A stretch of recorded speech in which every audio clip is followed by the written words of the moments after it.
And this is the FOX6 Sports Blitz. We'll be leading off with a victory by the Green Bay Packers that keeps them in second place in the NFC North Division. Hey there, Tim Van Voren, Brandon Cruz, Lily Zhao. Appreciate your company tonight. Here's what's coming up. Our starting lineup. The Packers do vanquish the Vikings. A dominating defense carries a safe and smart day. The Badgers prompt their fans to storm the field for the second time this season. Who saw that coming? A confident cornerback makes us say what as he anticipates a holiday homecoming.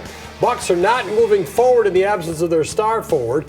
And our latest high school hotshot leans into the heritage of her institution. When you look at the game in terms of all three phases contributed to that win, it's never easy going against a division rival and a team that has beat us twice in a row at Lambeau, so that felt really good. Matt LaFleur just kind of relaxed today afterwards. You know, not too much grief out there, not too many penalty flags, not too many reviews, not too many game situations to deal with, management situations.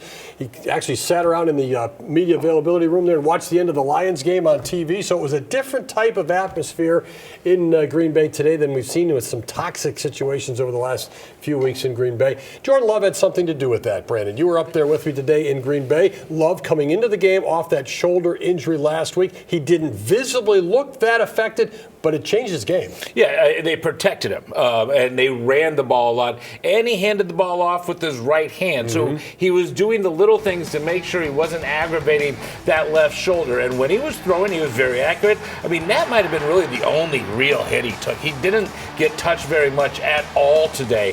And one of the things they were able to do was kind of just put them in a position to manage the game. I mean, because the defense had put them in a great position on the field, they just ran the ball with Emmanuel Wilson. He was able to get to his receivers and find guys or run for a first down out of bounds and not take a hit. Yeah, I mean, it was just a game that he managed, and he managed it well.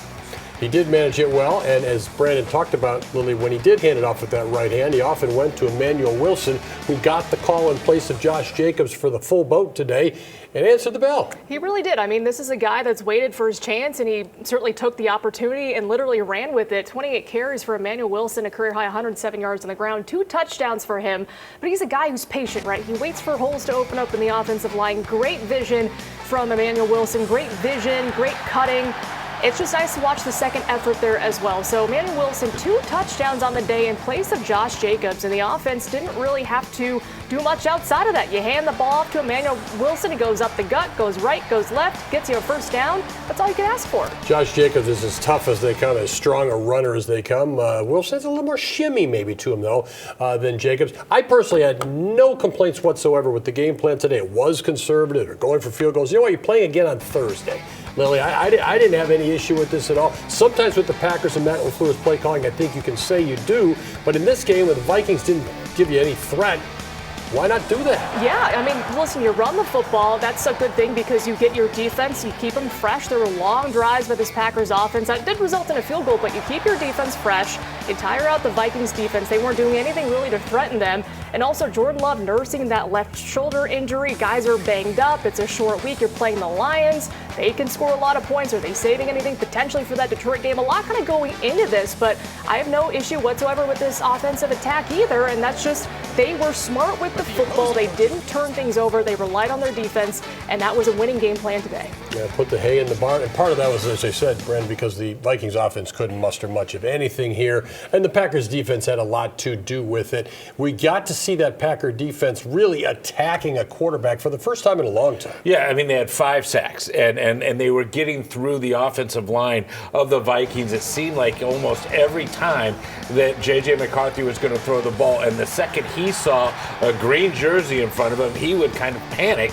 He would try to get rid of the ball, and that created mistakes, or he was just way off on his targets. He was not very accurate at all, and that was mainly due to the Packers' pressure. And it was something that we've been waiting for if you're a Packers fan, because you've been trying to see how this pass rush could affect the rest of the game and create turnovers. And by getting into that backfield, all of a sudden McCarthy is throwing bad passes. passes, he throws some picks, and the Packers take advantage that way as well. Micah Parsons was expansive on the topic after the game, saying, we finally got to be pass rushers. It's not a video game. The other team has to give you the opportunity. Everybody wants to put up big numbers. Parsons certainly most notably about that. He's been quiet in a lot of games, right? He's been effective but quiet. Now he's still up over 10 sacks for another season, so he is getting something done. And as you said, he was helping force the ball into vulnerable spots for the Vikings, and the Packers were there to pick it off. Yeah. McDuffie and Williams. Yeah, and the thing to remember, and I think it was kind of the momentum maybe started last week. They had 4 opportunities for interceptions right through the hands or drops by the defensive backs. And today, when those opportunities arose, they didn't drop the ball. It didn't go through their hands. In fact, there's Isaiah McDuffie making his first interception, and then later in the game, it's Evan Williams. It's a ball thrown right to him, and he held on to it. And that is what this team has been looking for. They haven't had many interceptions. They haven't been able to disrupt a passing game because so many teams have just run the ball against the Packers or gotten rid of it so quickly the pass rush didn't matter. Today, that was different. J.J. McCarthy just was confused back there, and watch his feet. His footwork is not good, and it ends up also leaving the ball that floated right into Williams' hands. They did work on the jugs machine this week, try to catch those balls after that game last week when they did not.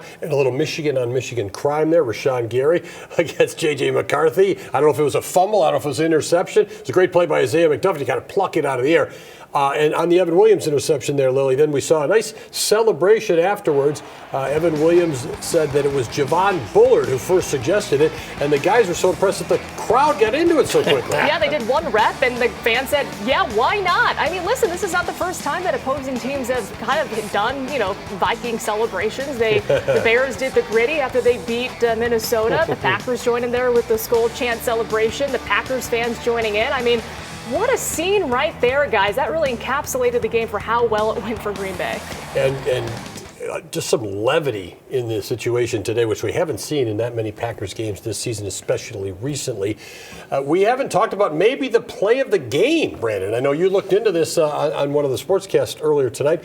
A special teams turnaround. The Packers stumbled offensively. They're going to have to punt the ball away, and suddenly they get the ball back inside the 10-yard line. Yeah, Daniel Whelan has been phenomenal, and he was again today. And this punt inside the 10, and what you see is Zane Anderson pushing the receiver right into it, and then, all of a sudden, Miles Price is like, I just basically fumbled. It's a muff punt.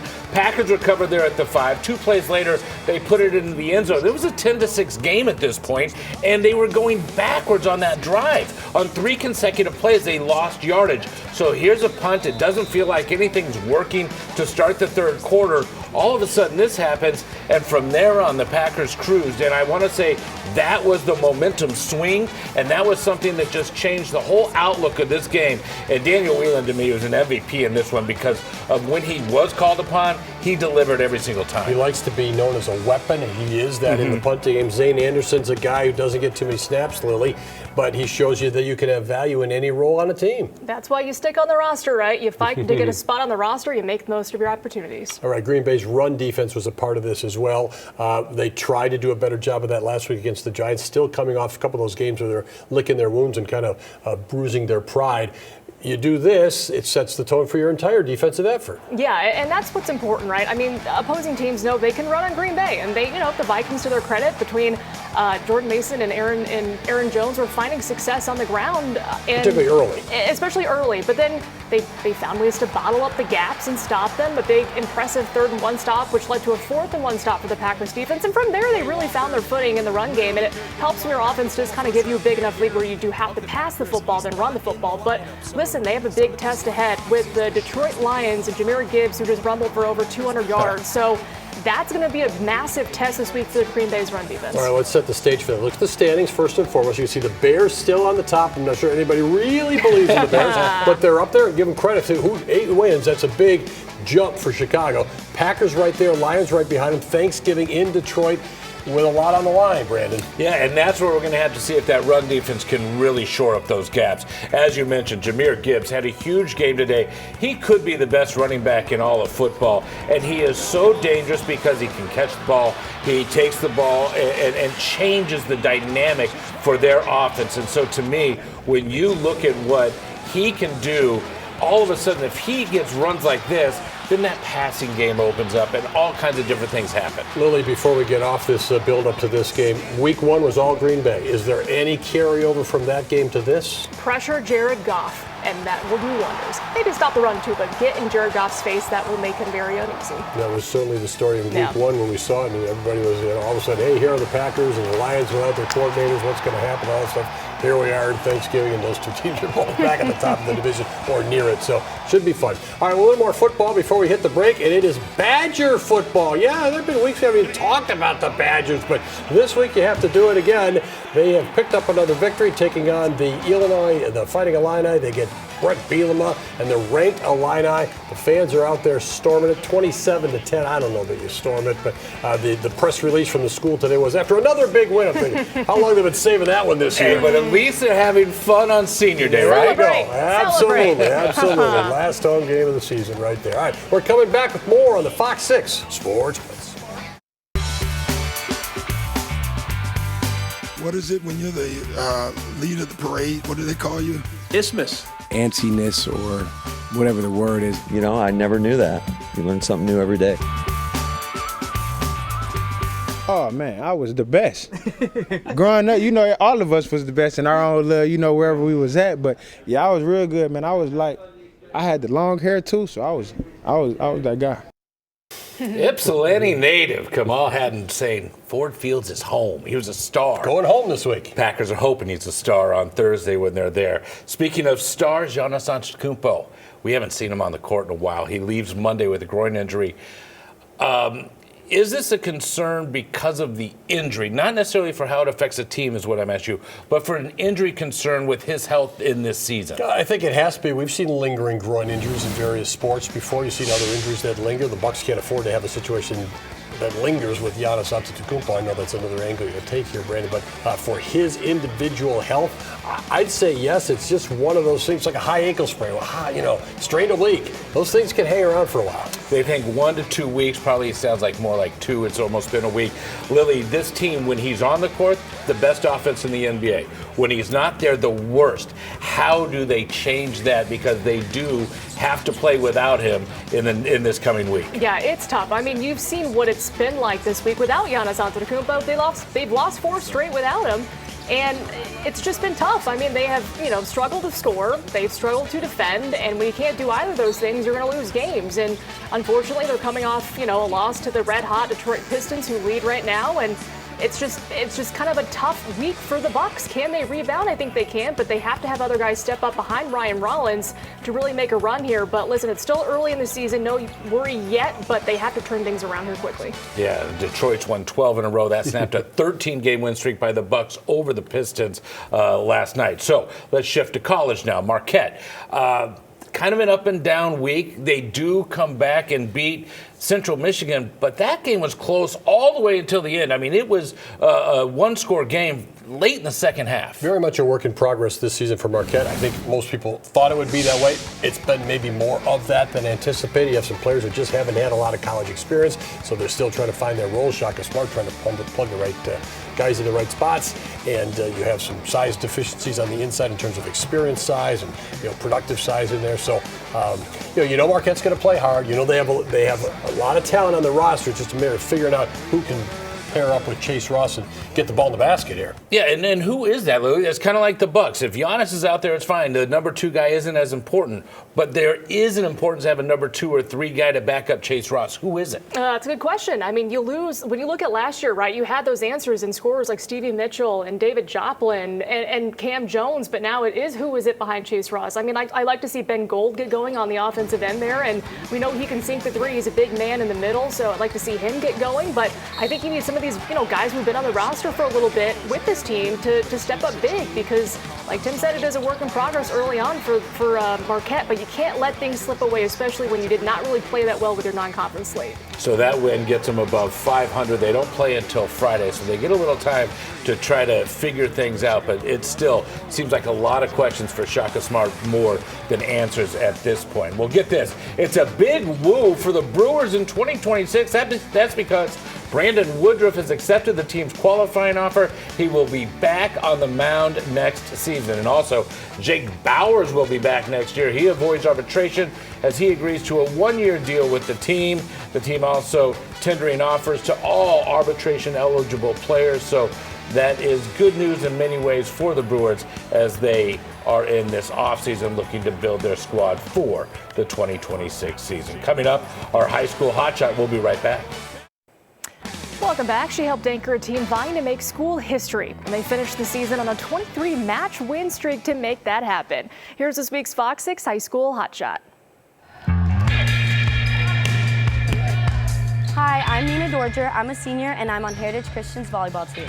Usually our main starting lineup is all seniors. A lot of us have actually been playing together since 5th or 6th grade, and Coach Ellis has been coaching us since that time as well. It's a really exciting day because it's not every day that Heritage Christian School gets to go to state. We didn't expect our school to do this, and it's really great that they did this for us because they didn't have to. They didn't have to do the fan bus, they didn't have to do the big pep rally. Our main focus for our team this year was humility and just be a community, because that's really what we try to be set apart from all the other teams, is have a really strong community. That is the main center of our community. It really is what makes us such a big family. Our goal this year was to make it to state, and we believe that we could. A lot of us are just nervous because we've never actually been in such a big space. This is like a big arena. It's very different from what we're used to. It is Patriots Day in Green. Our athletic director talked to us about how this will be the first time since we've joined WIAA that our school has ever gone to state for volleyball, which was crazy. The position I play is libero, so I'm the one in the different color shirt. Usually has a loud voice. I make up for what I lack in height with my voice and my personality. I'm playing club this year for Southwest Volleyball Club, so that'll be the end of my season. Once that's done, I'll be done with volleyball. Hopefully be going to college for computer science, and then after go and become a Marine officer. It's something that I'm passionate about. Ever since I was younger, I've wanted to serve the country in some way. At first it was a police officer, then maybe a firefighter. I either do athletics here or I'm working at a little diner by my house. Mickey's Family Grill, come visit me. Hi, my name's Nina Dorger. I'm a senior and I'm on the state-bound Heritage Christians volleyball team. And I'm this week's Fox 6 High School Hotshot. Well, Nina, I'm going to take you up on that offer. Meanwhile, Nina had a match-high 12 digs to lead the Patriots defense and a 3-set sweep to help Heritage Christian take home their first WIAA gold ball. Congrats. Meanwhile, on the mat, former Fox 6 high school hotshot Maximus Hay is taking the next step in his wrestling journey. The Brown Deer star has committed to Southern Illinois University Edwardsville, where he will wrestle at the Division I level. Earn both athletic and academic scholarships to attend SIUE. Congrats, Max. And finally, champions were crowned in Madison this week. Kenosha St. Joseph wins the Division VII championship, beating Cochran Fountain City for its first WIAA state title in program history. Meanwhile, Mayville back on top in Division V. They beat Northwestern. It's their first championship with victory since 1994. A field goal in the closing seconds catapults Grafton to the D3 state title over Reedsburg in a perfect season, their first championship since 1982. And watch this, a state record 76-yard kick return by Ryan Hyman in the final minute leads Arrowhead to the Division I state championship over Bayport. Congratulations to all our teams and all the seniors who played their final games this week. Great year ahead. We'll be right back. Time to break out the Packers passport again. There he is, number 89, Ben Sims for the Vikings, who earlier this season was number 89, Ben Sims for the Packers. You get released. I remember talking to one of his teammates. How's he doing? Well, he's driving to Minneapolis right now. I mean, what the heck? You just pick up and move on. So he's our Packers passport guy today. As seen by TVV, what do you want to know? What do you want to talk about? What do you want to get off your chest? Go to the QR code on the screen there, or go to our various links. You can ask your questions. We'll have the report out tomorrow. What did we see? Kind of through your eyes. It's always fun. What do you say we spend Thanksgiving together, guys? Let's Thursday? do it. Yeah. What are you thinking? I'm game. Packers defense, win the battle in the trenches.